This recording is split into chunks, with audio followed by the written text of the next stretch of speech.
स्वागत है आप सबका अपना YouTube channel PC target batch pi classes target batch में आप सबका स्वागत है। Number 1 in entrance exam, number 1 in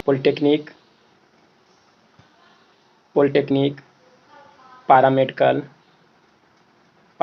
dental and ITI, BSc nursing entrance exam अगर आप करना चाहते हैं तो मेरे चैनल पीसी टारगेट बैच को सब्सक्राइब कर देंगे और प्रेस का बेल नोटिफिकेशन ऑन कर देंगे। इस चैनल पे आपको polytechnic, paramedical dental, BSc nursing से रिलेटेड आपको क्लास दिया जाता है और शेयर प्रैक्टिस कराई जाती है। तो पीसी टारगेट बैच यानी कि pi classes target batch number 1 in Bihar for entrance exam में आप सबका स्वागत है। तो चलिए, आज पिछले क्लास परसेंटेज का नहीं देखे हैं, मैं 2 क्लास परसेंटेज का दे चुका हूं, तो परसेंटेज का चैप्टर नहीं देखे हैं वो देख लेंगे। मैं इस वीडियो के डिस्क्रिप्शन में लिंक डाल दिया हूं, तो इस विद्यार्थी जो नहीं देखे हैं वो जाकर परसेंटेज का चैप्टर का देख लेंगे। आज हम लोग करेंगे सेट प्रैक्टिस। चलिए सेट प्रैक्टिस हम लोग बाबू लोग स्टार्ट करते हैं। इसमें आपको फिजिक्स, केमिस्ट्री और मैथ का सेट इंक्लूडिंग किया गया है। तो इससे आपको प्रश्न इंक्लूडिंग किया गया है बाबू, जो एग्जाम व्यू से काफ़ी इंपॉर्टेंट है। वैसे विद्यार्थी जो इस बार polytechnic, paramedical dental, BSc nursing का फॉर्म फिलअप कर चुके हैं वो मेरे वीडियो में शुरू से अंत तक बने रहेंगे। और वैसे विद्यार्थी जो मेरे चैनल पीसी टारगेट बैच पे नया है बाबू लोग, वो चैनल को सब्सक्राइब कर लेंगे और प्रेस बेल नोटिफिकेशन ऑन कर देंगे। चलिए आज का वीडियो हम लोग आज का सेट प्रैक्टिस स्टार्ट करते हैं बाबू लोग। आज का पहला सवाल बाबू, सेट का पहला सवाल कर रहा है बाबू लोग कि प्रकाश वर्ष किसका मात्रक है। प्रकाश वर्ष किसका मात्रक है। 4 ऑप्शन आपको दिया है बाबू लोग, आप सबको बतानी है कि प्रकाश वर्ष किसका मात्रक है। ए में दिया है बाबू समय का, बी में दिया है दूरी का, सी में दिया है प्रकाश चाल और डी में दिया है इनमें से कोई नहीं। तो आप लोग बताएंगे बाबू कि प्रकाश वर्ष किसका मात्रक है। प्रकाश वर्ष किसका मात्रक है। तो इसका जो आपको राइट आंसर हो जाएगी बाबू, आपका हो जाएगी ऑप्शन नंबर बी। ठीक है बाबू लोग, ऑप्शन नंबर बी आपका राइट आंसर हो जाएगी। तो प्रकाश वर्ष किसका मात्रक है, तो दूरी का मात्रक है बाबू लोग। तो आपको ये प्रश्न अक्सर एग्जाम में पूछे जाते हैं। वैसे प्रश्न का हम लोग इसमें जिक्र करेंगे जो एग्जाम में आने की संभावना है और किसी न किसी एग्जाम में पूछे जा चुके हैं बाबू लोग। ठीक है बाबू लोग, तो आपका जो राइट आंसर हो जाएगा बाबू लोग ऑप्शन नंबर बी। ठीक है, ऑप्शन नंबर बी आपका राइट आंसर हो जाएगी। आप लोग बताएंगे बाबू कमेंट सेक्शन में कि प्रकाश यानी कि दूरी, आप लोग बताएंगे दूरी का सबसे बड़ा मात्रक कौन सा होता है। दूरी का क्या बाबू लोग, दूरी का सबसे बड़ा मात्रक कौन सा होता है। ठीक है, चलिए नेक्स्ट क्वेश्चन को बढ़ते हैं, क्वेश्चन नंबर 2 की ओर। क्वेश्चन नंबर 2 में करा बाबू लोग कि सिरका का pH मान होता है। ठीक है बाबू, क्वेश्चन नंबर 2 में क्या करा बाबू कि सिरका का pH मान होता है। ऑप्शन नंबर ए में दिया है 2.8 से 3.8 तक, बी में दिया है 2.4 से 3.4 तक, सी में दिया है 5.5 और डी में दिया है 4.6। तो आप लोग बताएंगे कमेंट सेक्शन में कि सिरका का pH मान क्या होता है बाबू लोग। सिरका का pH मान क्या होता है। तो आपका जो राइट आंसर हो जाएगा बाबू लोग वो हो जाएगा option number 2, option number B आपका राइट आंसर हो जाएगी। याद रखेंगे कि सिरका का pH मान क्या होता है, तो 2.4 से 3.4 आपका राइट आंसर हो जाएगी। आप लोग बताएंगे कि मनुष्य के लार का pH मान कितना होता है। ठीक है, मनुष्य के लार का pH मान कितना होता है आप लोग बताएंगे। नंबर 3 में करा बाबू लोग कि परमाणु का सिद्धांत किसने दिया। परमाणु का सिद्धांत किसने दिया। ए बोर ने, बी डाल्टन ने, सी रदरफोर्ड ने और डी न्यूटन ने। तो परमाणु का सिद्धांत किसने दिया परमाणु का सिद्धांत। तो राइट आंसर हो जाएगा ऑप्शन नंबर बी, डाल्टन महोदय ने दिए थे क्या, परमाणु का सिद्धांत। तो ऑप्शन नंबर बी आपका राइट आंसर हो जाएगी। याद रखेंगे कि परमाणु का सिद्धांत किसने दिया। चलिए अगले क्वेश्चन पर बढ़ते रहो बाबू लोग, क्वेश्चन नंबर 4। चलिए बाबू लोग जल्दी से फटाफट वीडियो को लाइक कर देंगे और वीडियो को शेयर कर देंगे अपने दोस्तों को, ताकि वो भी शेयर प्रैक्टिस कर सके। और वैसे विद्यार्थी जो चैनल पे नए वो चैनल को सब्सक्राइब कर लेंगे। तो आपका 4 में जो है बाबू 4 क्वेश्चन है वो आपको मैथ से आया है, मैथ से। ठीक है, क्या कह रहा है बाबू कि 2 संख्याओं का अनुपात 3:4 है, जबकि इसका योगफल जो है बाबू वो 630 है। तो पहली संख्या क्या होगा। यहाँ पे पहली संख्या आपसे पूछ रहा है बाबू लोग। तो आप लोग आंसर कमेंट में बताएंगे कि इसका आंसर क्या होगा। क्या कर रहा है, 2 संख्याएं का अनुपात 3:4 है, जबकि इसका योगफल 630 है। तो पहली संख्या क्या होगा। तो चलिए बाबू लोग इसको हम लोग हल करके देखेंगे। लेकिन ऑप्शन में सबसे पहले आपको दे दिया है 430, बी में दिया 630, सी में दिया 270 और डी में दिया 280। तो आइए देखते हैं इसका ऑप्शन क्या होता है। सबसे पहले बाबू लोग हम लोग मानेंगे दो संख्या। एक संख्या मानते हैं बाबू ए और अनुपाते बी। ठीक है बाबू लोग, ए अनुपाते बी यानी कि दो संख्या तो 3:4 दिया बाबू लोग, 3:4। और कह रहा है जबकि इसका योगफल 630 है। इसका क्या कह रहा है बाबू, योगफल। योगफल बोले तो बाबू ये प्लस में कर रहा है, योगफल यानी कि जोड़। जबकि इस दोनों के जोड़ने पर योगफल जो होता है बाबू 630 है। क्या 630 है, इसका योगफल दे दिया बाबू लोग। तो हम लोग के अनुसार अगर इसको हम लोग जोड़ते हैं बाबू लोग, इसको लोग प्लस करते हैं, एडिशन करते हैं, तो क्या हो जाता है 4 और 3 7 ही हो जाता है बाबू। तो हम लोग भी 4 3 7 कर देंगे। और निकालना क्या है इसमें, तो पहले संख्या देखिए आप लोग देख सकते हैं बाबू लोग कि पहले संख्या क्या है, तो ए है। पहले संख्या ए है तो ए से गुना कर देंगे। तो इस प्रकार का क्वेश्चन अगर करती है आप सबके लिए बाबू, तो आपको जो बुक बोल रही है वो हम लोग ऊपर लिखेंगे और हम लोग के अनुसार जो आती है बाबू डाटा वो नीचे लिखेंगे हर में, और जो निकालना होता है उसको गुना कर देंगे। तो आप लोग ध्यान देंगे, ऐसा प्रश्न को अक्सर एग्जाम में पूछे जाते हैं। दो संख्याओं का अनुपात 3:4 है, जबकि इसका योगफल 630 है, तो पहले संख्या क्या होगी। तो हम लोग के अनुसार इसको कटिंग वैल्यू कर देंगे बाबू, इसको ठीक है कट कर देंगे। तो यानी कि 9 7 63, ये हो जाएगा 90, 90 हो जाएगा बाबू लोग। और इसको हम लोग कर देंगे 90 गुना 3। ठीक है बाबू लोग, 90 गुना 3। तो मेरा आंसर क्या आ जाएगी, 9 7 9 3 27, 270 मेरा राइट आंसर हो जाएगी बाबू। तो आपका क्या 270, तो ऑप्शन नंबर सी आपका राइट आंसर हो जाएगी। क्या ऑप्शन नंबर सी, याद रखेंगे कि ऑप्शन नंबर सी आशा करते हैं इस प्रकार का टाइप आपको बन जाएगी। चलिए नेक्स्ट क्वेश्चन पर बढ़ते हैं। Question number 5। क्वेश्चन नंबर 5 में कह रहा है बाबू लोग, क्या कह रहा है क्वेश्चन नंबर 5 में कि कैल्शियम का अयस्क है। कैल्शियम का अयस्क है। ऑप्शन नंबर ए में दिया है नीलम। ऑप्शन नंबर ए में क्या दिया बाबू लोग, नीलम। बी में दिया है गलेना, जी सी में दिया है जिप्सन और डी में दिया है मेलाकाइट। तो ऑप्शन नंबर ए में क्या दिया बाबू लोग, नीलम। बी में दिया है गलेना, सी में दिया है जिप्सम, डी में दिया है मेकेलाइट। तो कैल्शियम का अयस्क कौन सा होता है बाबू लोग, तो ऑप्शन नंबर आपका जो है ऑप्शन नंबर सी आपका राइट आंसर हो जाएगी। Option number C gypsum. याद रखेंगे कैल्शियम का अयस्क कौन सा होता है, तो जिप्सम जो होता है बाबू कैल्शियम का अयस्क होता है। ठीक है बाबू लोग, तो जिप्सम क्या होता है, जिप्सम कैल्शियम का अयस्क होता है। कैल्शियम का अयस्क कौन होता है, जिप्सम। चलिए नेक्स्ट क्वेश्चन को बढ़ते हैं। ऑप्शन नंबर सी आपका राइट आंसर हो जाएगी, ऑप्शन नंबर सी। चलिए नेक्स्ट क्वेश्चन को बढ़ते हैं, क्वेश्चन नंबर 6 की ओर। क्वेश्चन नंबर 6 में कह रहा है बाबू लोग कि विटामिन सी का रासायनिक सूत्र क्या है। हाँ बाबू लोग, विटामिन सी का रासायनिक सूत्र क्या है। अक्सर एग्जाम में 1 या 2 प्रश्न आ जाते हैं सूत्र से रिलेटेड। तो विटामिन सी का हम लोग जानेंगे कि रासायनिक सूत्र क्या है। आप लोग बताएंगे कि विटामिन सी का रासायनिक सूत्र क्या है। ए में C2H5OH, बी में C6H8OH6, सी में A+B और डी में नोट। तो विटामिन सी का रासायनिक सूत्र क्या है। क्वेश्चन नंबर 6 का जो बाबू लोग आपका राइट आंसर हो जाएगी ऑप्शन नंबर बी। ठीक है, ऑप्शन नंबर बी यानी कि राइट आंसर हो जाएगी ऑप्शन नंबर बी। याद रखेंगे ऑप्शन नंबर बी आपका राइट आंसर हो जाएगी। चलिए नेक्स्ट क्वेश्चन बढ़ते हैं, क्वेश्चन नंबर 7 की ओर। क्वेश्चन नंबर 7 में कह रहा है बाबू लोग किसी संख्या का 4/5 भाग 40 है, तो संख्या ज्ञात करें। ये आपका मैथ से क्वेश्चन है बाबू। कह रहा है कि किसी संख्या का 4/5 भाग 40 है, तो संख्या ज्ञात करें। तो वो संख्या क्या होगी। अगर किसी संख्या का 4/5 भाग 40 है तो संख्या ज्ञात करें। इस प्रकार का टाइप में बाबू हम लोग सबसे पहले मानेंगे कोई संख्या है। ठीक है बाबू लोग, माना कोई संख्या है, माना x कोई संख्या है। तो कह रहा बाबू किसी संख्या का 4/5 भाग, तो संख्या था x मानी, तो बाबू तो x का 4/5 भाग हम लोग करेंगे x का, यानी कि का यहाँ में का मतलब होता है बाबू गुना। ठीक है, तो यहाँ रिलेटेड यहाँ रिलेशन दे रहा है कि किसी संख्या का, तो संख्या का 4/5, तो x का 4/5 भाग यानी कि 40 हो जाएगा बाबू, यहाँ 40 हो जाएगा। ठीक है बाबू, किसी संख्या का 4/5 भाग ये हो जाएगा आपको, इसको हम लोग कटिंग वैल्यू कर देंगे आपस में। ठीक है बाबू, इसको हम लोग कटिंग वैल्यू कर देंगे आपस में। तो क्या x बराबर क्या मेरा आ जाएगा बाबू लोग, x बराबर मेरा आ जाएगा यहाँ पे 40 गुने 5, 40 गुने 5/4, 40 गुने 5/4 मेरा हो जाएगा। तो यहाँ पे हम लोग काट सकते हैं डायरेक्टली बाबू, 10 चौके 40, 10 चौके 40 और 10 गुने 5 यानी कि 50, 10 गुने 5 यानी कि बाबू 50। तो हम लोग देखेंगे 50 किस ऑप्शन में है, 50 मेरा ऑप्शन नज़र आ रहा है ऑप्शन नंबर सी में। ऑप्शन नंबर सी में आपका मेरा क्या नजर आ रहा है बाबू, 50। तो 50 आपका राइट आंसर हो जाएगा ऑप्शन नंबर सी। ठीक है बाबू, आशा करते हैं ये क्वेश्चन आपको समझ में आ गए होगी। नहीं तो करना कुछ नहीं था बाबू, संख्या ने कि मान लेना है, माना संख्या x है या कोई भी मान a है या b है मान सकते हैं। तो कह रहा है कि संख्या का 4/5 भाग, तो संख्या का यहाँ पर का मतलब होता है गुना बाबू, तो 4/5 कर देंगे। 4/5 भाग कितना है, भाग यानी कि इक्वल टू 40 है, इक्वल टू 40 है। इसको हम लोग कटिंग वैल्यू कर देंगे। तो यानी कि x इक्वल टू हो जाएगा क्या बाबू, x इक्वल टू हो जाएगा x इक्वल टू 4, यानी कि ये आपका इधर चला जाएगा, या हम इक्वल टू के इधर ले जाएंगे तो 40 गुने 5/4 हो जाएगी बाबू लोग। इसको कटिंग वैल्यू 10 से कटिंग वैल्यू कर देंगे और 10 गुने 5 यानी कि 50 मेरा जो राइट आंसर हो जाएगा बाबू। तो ऑप्शन नंबर सी आपका राइट आंसर हो जाएगी। चलिए नेक्स्ट क्वेश्चन को बताएं, क्वेश्चन नंबर 8 की ओर। क्वेश्चन नंबर 8 में करा है बाबू लोग, क्या करा? क्वेश्चन नंबर 8 में करा है ध्वनि तरंगे होती है ए लंबवत बी तिरछी ए प्लस बी, यानी कि लंबवत और तिरछी दोनों और डी में इनमें से कोई नहीं। तो ध्वनि तरंगे कैसी होती है बाबू लोग? कैसी होती है ध्वनि तरंगे?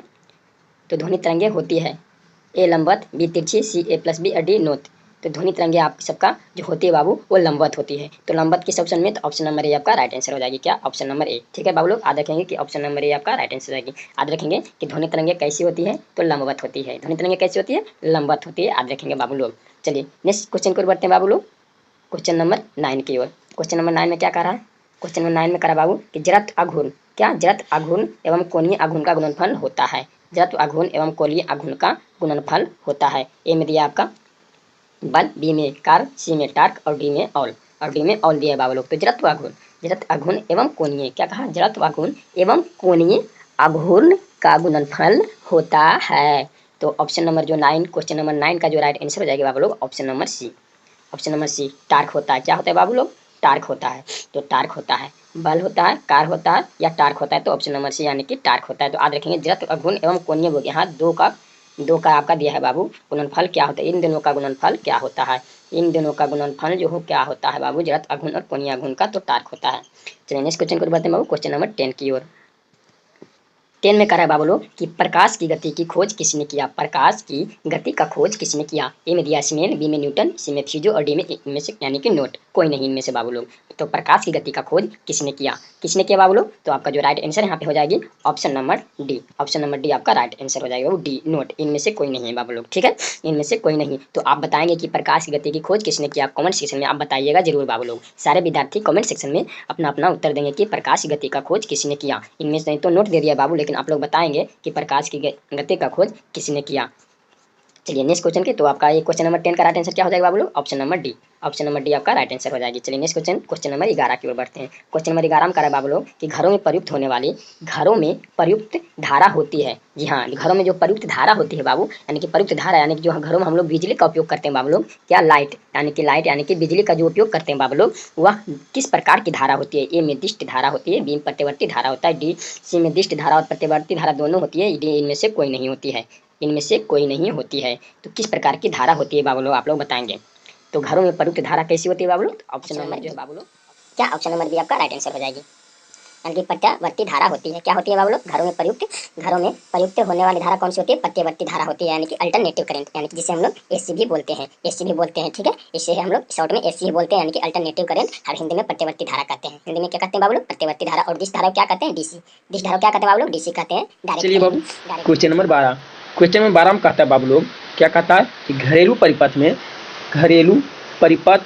में सभी युक्तियाँ 220 वोल्ट पर कार्य करते हैं, इसका क्या तात्पर्य है? यहाँ बाबू आप सबके सभी के घरों में जो है बाबू विद्युत यानी कि लाइन जो है आप लोग के घरों में उपयोग होती होगी बाबू। तो कभी आपने सोचा है, कभी आपने जानने की कोशिश की है बाबू लोग कि जो 220 वोल्ट पर जो है कार्य क्यों करते हैं? घरेलू परिपथ में बिजली जो 220 वोल्ट पर ही कार्य क्यों करते हैं? 40 वोल्ट पर 240 वोल्ट पर कार्य क्यों नहीं करते हैं? 440 वोल्ट पर कार्य क्यों नहीं करते बाबू लोग? तो इसका क्या कारण है बाबू लोग? ठीक है, तो क्या कारण है आइए जानते हैं बाबू लोग। कहा कि ऑप्शन नंबर ए में श्रेणी क्रम में जुड़ी होती है, इसी के कारण जो है 220 वोल्ट पर कार्य करती है। बी में कहा सभी समान धारा की होती है, इसके कारण 220 वोल्ट पर कार्य करती है। सभी समान प्रतिरोध की होती है, इसके कारण 220 वोल्ट पर कार्य करती है। और ऑप्शन नंबर डी में कहा बाबू लोग समांतर क्रम में जुड़े होते हैं, इसके लिए 220 वोल्ट पर कार्य करती है। तो क्या कारण है बाबू लोग? तो ये कारण यह है बाबू लोग कि हमारे घरों में जो है बाबू लोग, हमारे घरों का विद्युत परिपथ जो होता है बाबू 220 वोल्ट इसलिए कार्य करती है क्योंकि वो समांतर क्रम में जुड़े होते हैं। जी हाँ बाबू लोग, आप लोग याद रखेंगे कि हमारे घरों में विद्युत परिपथ 220 वोल्ट पर कार्य क्यों करती है? तो वो समांतर क्रम में जुड़े होते हैं, इसलिए 220 वोल्ट पर कार्य करती है। तो ऑप्शन नंबर डी आपका बाबू लोग राइट आंसर हो जाएगा। याद रखेंगे कि ऑप्शन नंबर डी आपका राइट आंसर हो जाएगी। ठीक है बाबू लोग, तो याद रखेंगे घरेलू परिपथ में सभी युक्तियाँ क्यों कार्य करती है? तो समांतर क्रम में जुड़े होने के कारण 220 वोल्ट पर कार्य करती है। चलिए नेक्स्ट क्वेश्चन पर बढ़ते हैं, क्वेश्चन नंबर 13 की। क्वेश्चन नंबर 13 में पूछ रहा है बाबू लोग, क्वेश्चन नंबर 13 में कह रहा है कि संयोजी इलेक्ट्रॉन कहलाते हैं परमाणु के, क्या? संयोजी इलेक्ट्रॉन कहलाते हैं परमाणु के, क्या उनको कहलाते हैं संयोजी इलेक्ट्रॉन? तो ऑप्शन नंबर ए में दिया बाबू लोग कि सबसे भीतरी कक्षा में उपस्थित इलेक्ट्रॉन को, बी में किया है बाहर से दूसरे नंबर के कक्षा में उपस्थित इलेक्ट्रॉन को, सी में दिया है दूसरे कक्ष में उपस्थित इलेक्ट्रॉन को, और डी में दिया है बाहरी कक्ष में उपस्थित इलेक्ट्रॉन को। तो संयोजी इलेक्ट्रॉन कौन कहलाते हैं बाबू लोग? ये परमाणु, ये आपका केमिस्ट्री का पार्ट, ये केमिस्ट्री में पढ़ना है बाबू, और संयोजी इलेक्ट्रॉन के विषय में। तो परमाणु, तो संयोजी इलेक्ट्रॉन इलेक्ट्रॉन कौन सा कहलाते हैं? तो ऑप्शन नंबर जो है बाबू लोग, ऑप्शन नंबर डी आपका राइट आंसर हो जाएगी। ठीक है बाबू लोग, ऑप्शन नंबर डी आपका राइट आंसर हो जाएगी, यानी कि ऑप्शन नंबर डी आपका राइट आंसर हो जाएगी। कौन सा? तो बाहरी कक्षा में उपस्थित इलेक्ट्रॉनों को संयोजी इलेक्ट्रॉन कहा जाता है। याद रखेंगे कि बाहरी कक्षा में जो उपस्थित होती है वो इलेक्ट्रॉन वो संयोजी इलेक्ट्रॉन कहे जाते हैं। याद रखेंगे कौन सा कक्षा में? बाहरी कक्षा में। KLMN एक कक्षा होती है बाबू, जो आपको केमिस्ट्री पार्ट में पढ़े होंगे। तो उसके जो बाहरी कक्षा होती है बाबू, उसमें उपस्थित इलेक्ट्रॉन को संयोजी इलेक्ट्रॉन कहा जाता है। चलिए नेक्स्ट क्वेश्चन की ओर बढ़ते हैं, क्वेश्चन नंबर 4 की ओर, सॉरी क्वेश्चन नंबर 14 की ओर। क्वेश्चन नंबर 14 में क्या पूछ रहा है बाबू लोग? क्वेश्चन नंबर 14 में कह रहा है कि ए का वेतन बी के वेतन से 25% अधिक है, तो बी के वेतन ए के वेतन से कितना प्रतिशत कम है? तो बी के वेतन ए के वेतन से कितना परसेंट कम है? ठीक है बाबू, क्वेश्चन को ध्यान से देखेंगे। कह रहा है कि ए का जो वेतन है बाबू वो बी के वेतन से 25% अधिक है, तो बी के वेतन जो है बाबू ए के वेतन से, किसके वेतन से? ए के वेतन से कितना परसेंट कम है, कितना प्रतिशत कम है? तो चलिए बाबू लोग इसको हम लोग हल करते हैं। पहले हम लोग ऑप्शन देख लेते हैं। ऑप्शन नंबर में दिया है बाबू 25%, बी में दिया है 20%, सी में दिया है 25%। यहाँ पर सॉरी यहाँ पे डबल मिस्टेक हो गया है, यहाँ पे आप लोग कर लेंगे 30%। ठीक है बाबू लोग, यहाँ पर आप लोग कर लेंगे 30%। और ऑप्शन नंबर डी में दिया है 15%। ठीक है, ऑप्शन नंबर सी को सुधार लेंगे, ऑप्शन नंबर सी में कर लेंगे 30%, तो और डी में 15%। तो क्या हो जाएगी बाबू लोग? चलिए इसको करा ए का वेतन बी के वेतन से, चलिए ए और बी कितना परसेंट अधिक है? तो बी के वेतन ए के वेतन से कितना परसेंट अधिक है? तो चलिए बाबू लोग हम लोग मान लेते हैं कि बी क्या है, मान लेते हैं कि माना बी का जो वेतन है बाबू लोग, माना कि बी का वेतन जो है बाबू लोग वो 100 रुपये 100 है। ठीक है, माना बी का वेतन जो है 100 रुपीज़ है। तो अगर ये हो गया बाबू और ये बी हो गया। अगर बी का वेतन 100 रुपया है तो यहाँ पे क्या बोला बाबू लोग? यहाँ पे बोला बाबू लोग कि ए का वेतन जो है बी के वेतन से कितना 25% अधिक है। तो अगर यहाँ पे 100 रुपया है बाबू बी का वेतन, तो ए का वेतन हो जाएगा 125। अब 125 यहाँ पर कैसे हो जाएगा बाबू लोग? कहेंगे सर आप लोग 125 यहाँ पे कैसे हो जाएगा? तो बाबू लोग आप लोग आपको लोग पता होगा कि प्रत्येक वस्तु जो होती है क्या अपने आप में 100% होती है। प्रत्येक वस्तु अपने आप में क्या होती है? 100% होती है। तो अगर बी 100 है तो बी 25% अधिक है, तो बी आपको ये 25 आपको एडिंग हो जाएगी ए में, क्योंकि ए जो है बी के वेतन से 25% अधिक है। तो 125 हो गया बाबू लोग, क्या होगा? 125 हो गया। अब हम लोग किताब के अनुसार चलेंगे। ये आपको देखिए बी से कितना अधिक है? 25 अधिक है। बी से कितना अधिक है? 25 अधिक है। क्या बोला कि 25 अधिक है, तो क्या बोला कि बी के वेतन से ए के वेतन से कितना परसेंट है? तो हम लोग 25 कितना अधिक है? 25 अधिक है। तो 25 किससे अधिक है? तो किससे अधिक है बाबू लोग? तो बी से अधिक है। तो किससे? यहाँ पर देखिए किससे? ए के वेतन से बी के वेतन ए के वेतन से कितना परसेंट कम है? ए के वेतन से कितना परसेंट कम है? तो हम लोग निकालेंगे 125 गुने 100, 125 गुने 100। तो यहाँ पर ध्यान देंगे बाबू लोग, कहा कि इसका कितना डिफरेंस है? तो 25 का। और कह रहा है कि किससे कितना अधिक है? तो 20 से जो है बाबू ए 125 अधिक है, 20 से ये 125 अधिक है। निकालने के लिए 100 से गुना कि 25 से और बी 25 यहाँ पर 20 आपका जो है बाबू राइट आंसर हो जाएगी। 20 क्या हो जाएगी? राइट आंसर हो जाएगी। ऑप्शन नंबर बी आपका राइट आंसर हो जाएगी बाबू लोग। ठीक है, तो आशा करते हैं इस प्रकार का टाइप आपको अगर एग्जाम में पूछती है तो बन जाएगी। सबसे पहले क्या करना है? मान लेना कि बी, सबसे पहले यहाँ पर दिया कि बी के वेतन से 25% अधिक है कौन? ए। तो बी मान लेंगे 100 अगर बी है तो 125 हो जाएगी। ए निकालने के लिए 25 का डिफरेंस है, बी कितना ज़्यादा है? तो 25 किससे अधिक है? तो बी से अधिक है। तो ए के 125 गुने 100 कर देंगे हम लोग, मेरा आंसर आ जाएगा ऑप्शन नंबर बी, यानी कि बी आपका राइट आंसर हो जाएगी। चलिए नेक्स्ट क्वेश्चन बढ़ते हैं बाबू लोग, क्वेश्चन नंबर 15 की ओर। क्वेश्चन नंबर 15 में कह रहा है बाबू लोग, क्वेश्चन नंबर 15 में क्या कह रहा है कि निम्न में से दूरी का मात्रक नहीं है। निम्न में से दूरी का मात्रक नहीं है। ए में दिया है फर्मी, ए में क्या दिया बाबू लोग? ए में दिया है आपका फर्मी, बी में दिया एंगस्ट्रॉम, सी में दिया है माइक्रोन और डी में दिया स्टेडियम। डी में क्या दिया? स्टेडियम। तो आप लोग ध्यान देंगे बाबू, ऑप्शन नंबर जो है डी आपका राइट आंसर हो जाएगा। स्टेडियम जो है बाबू लोग, स्टेडियम जो है आपका दूरी का मात्रक नहीं है। ठीक है, स्टेडियम क्या है? दूरी का मात्रक नहीं। बाकी फर्मी एंगस्ट्रॉम माइक्रोन जो है बाबू लोग ये दूरी का मात्रक है। ये आपका एक कोण का मात्रक हो जाएगा भाई, एक स्टेडियम एक कोण होता है बाबू। ठीक है बाबू, ये आपका हो जाएगा। ठीक है, तो चलिए ऑप्शन नंबर डी आपका राइट आंसर हो जाएगी। ये ऑप्शन नंबर डी स्टेडियम यानी कि फर्मी जो है दूरी का मात्रक है, एंगस्ट्रॉम दूरी का मात्रक है, मैक्रोन दूरी का मात्रक, स्टेडियम आपका दूरी का मात्रक नहीं है। तो ऑप्शन नंबर डी आपका राइट आंसर हो जाएगी। चलिए क्वेश्चन नंबर 16 की ओर बढ़ते हैं हम लोग। क्वेश्चन नंबर 16 में कह रहा है बाबू लोग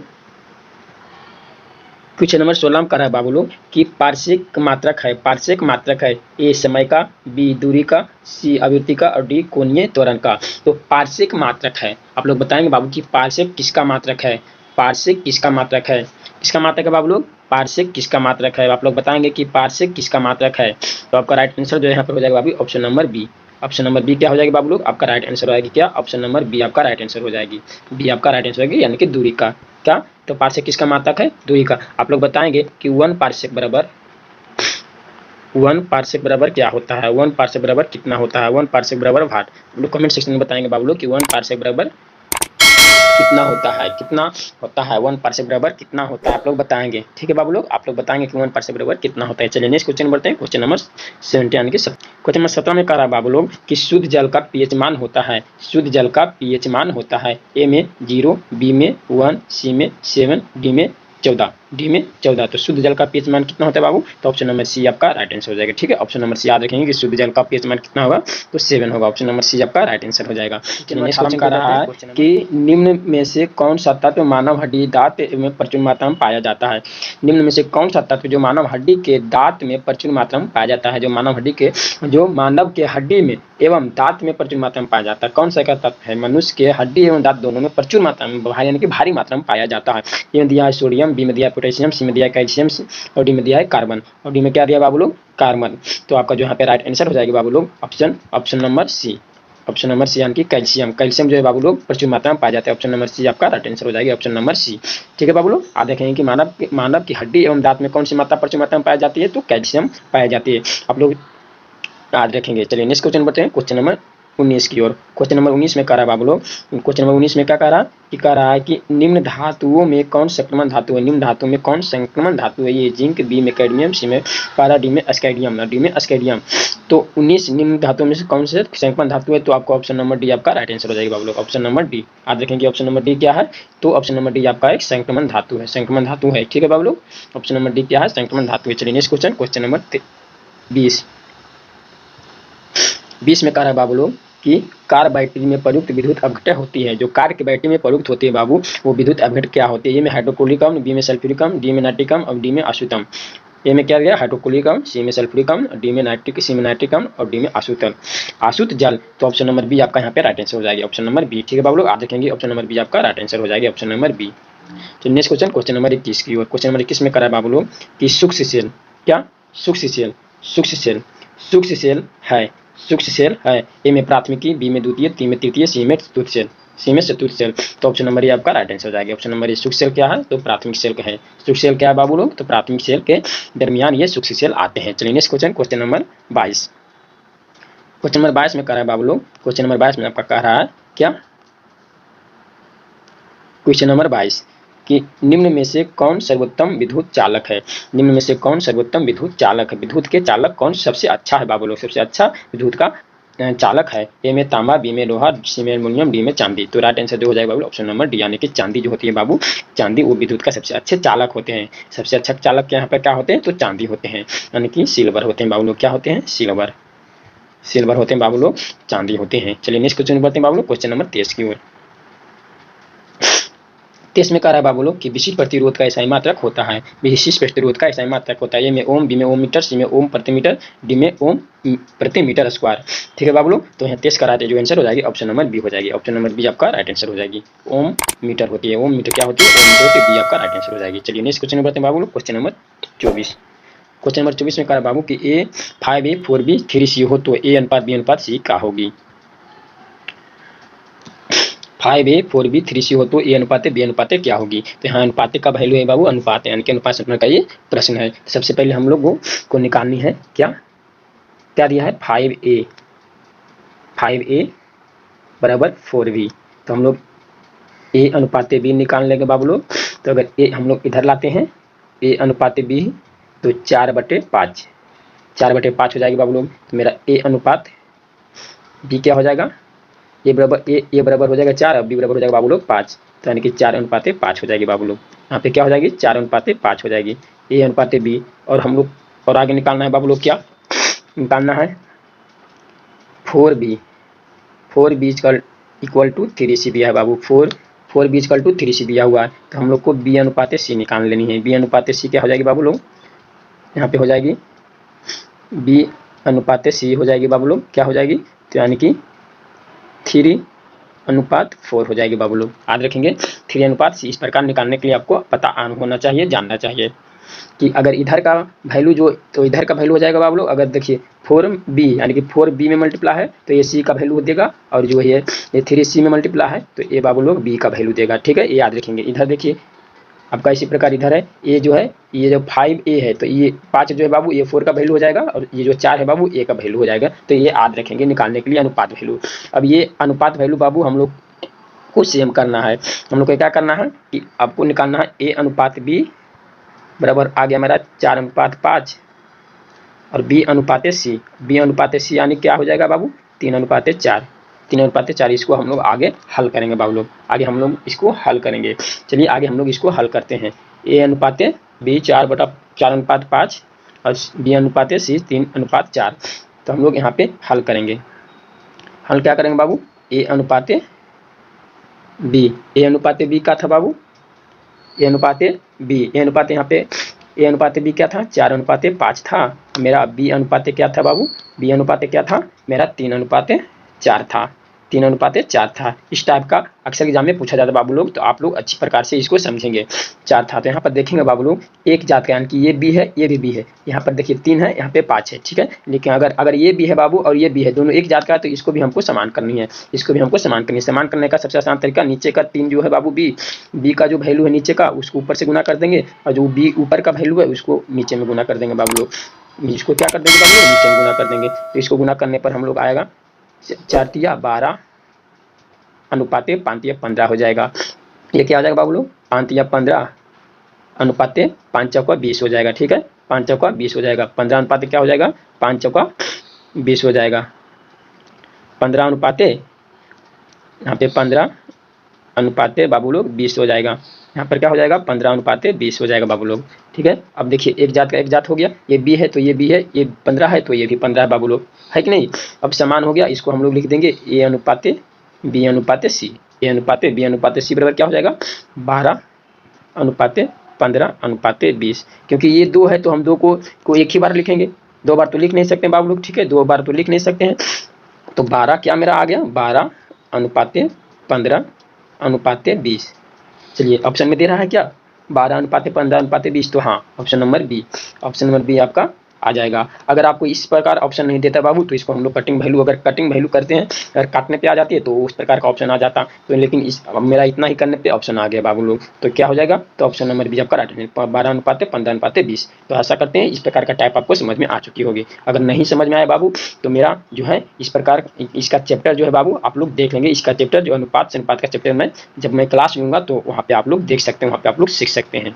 चलिए अब नेक्स्ट क्वेश्चन बढ़ते हैं, क्वेश्चन नंबर 25 की ओर। क्वेश्चन नंबर 24 का राइट आंसर हो जाएगा बाबू लोग ऑप्शन नंबर बी। ठीक है बाबू लोग, ऑप्शन नंबर बी आपका राइट आंसर हो जाएगा, ऑप्शन नंबर बी। चलिए अगले क्वेश्चन को बढ़ते हैं, क्वेश्चन नंबर 25। चलिए बाबू क्वेश्चन नंबर 25 में क्या कर रहा है बाबू लोग, क्वेश्चन 25 में कर रहा है कि यदि x plus 1/x, x plus 1/x equal to 4 हो तो x square plus 1/x square क्या होगा, x स्क्वायर क्या होगा। तो करना कुछ नहीं बाबू लोग, मेरा जो डाटा 4 दिया हुआ यहाँ पर देखिए, निकालना क्या है, x स्क्वायर निकालना है। और सबसे पहले इसमें हम लोग को देखना है कि अगर ये प्लस में है और ये प्लस में है, दोनों डाटा जो है साइन जो है प्लस में बाबू, तो हम लोग यहाँ पे माइनस का सिंबल लेंगे, माइनस का सिंबल लेंगे। इसका एक होता है बाबू चिन्ह पर पट्टी होता है, जो साइन होता है, साइन आप लोग याद रखेंगे। अगर मेरा जो डाटा में यदि x प्लस 1/x है और निकालने के लिए भी दिया बाबू x स्क्वायर प्लस 1/x, दोनों प्लस में दिया है, तो हम लोग यहाँ माइनस का सिंबल लेंगे। इसका चिन्ह सबसे पहले आप लोग को जानना होगा बाबू। एक यहाँ पर अगर प्लस प्लस में हो बाबू तो यहाँ पे माइनस हम लोग लेते हैं, प्लस माइनस में हो बाबू तो प्लस हम लोग लेंगे, माइनस प्लस में हो बाबू तो यहाँ पे हम लोग प्लस लेंगे, और अगर माइनस माइनस में हो बाबू तो यहाँ पर हम लोग प्लस लेंगे। ठीक है बाबू लोग, हम लोग यहाँ पर क्या लेंगे, प्लस लेंगे। ये आपका चिन्ह होता है। अगर इस प्रकार का टाइप का आपको सवाल करती है इस टाइप की, तो आपको ये चिन्ह आपको ध्यान में रखनी होगी। ये चिन्ह प्रॉपर्टी बाबू लोग आपको ध्यान में रखनी होगी। ठीक है बाबू लोग, इस चिन्ह प्रॉपर्टी आप लोग ध्यान में रखनी होगी। तो क्या कर रहा है कि x plus 1/x equal to अगर 4 हो तो x square plus 1/x square का मान क्या होगा। तो यहाँ पर देखिए, यहाँ पर भी प्लस है तो यहाँ पर भी प्लस है, तो हम लोग क्या कर दिए, 4 स्क्वायर माइनस यहाँ पे स्क्वायर, देखिए यहाँ पर स्क्वायर है तो यहाँ पर 4 का स्क्वायर कर दिए, -2 कर देंगे। तो मेरा जो है इसको हल करने पे मेरा रिजल्टेंट वैल्यू आ जाएगा, और ये आपका 14। ठीक है बाबू, देखिए 14 ऑप्शन में किस है, ऑप्शन नंबर सी में आपका 14 है, ऑप्शन नंबर सी। तो सी आपका राइट आंसर हो जाएगी। करना कुछ नहीं बाबू लोग, सबसे पहले हमको ध्यान देना है कि चिन्ह प्रॉपर्टी यानी कि x plus 1/x equal to 4 दिया हुआ इक्वल टू 4, तो एक्स स्क्वायर क्या दिया हुआ है एक्स प्लस 1/x बराबर 4, तो x square plus 1/x square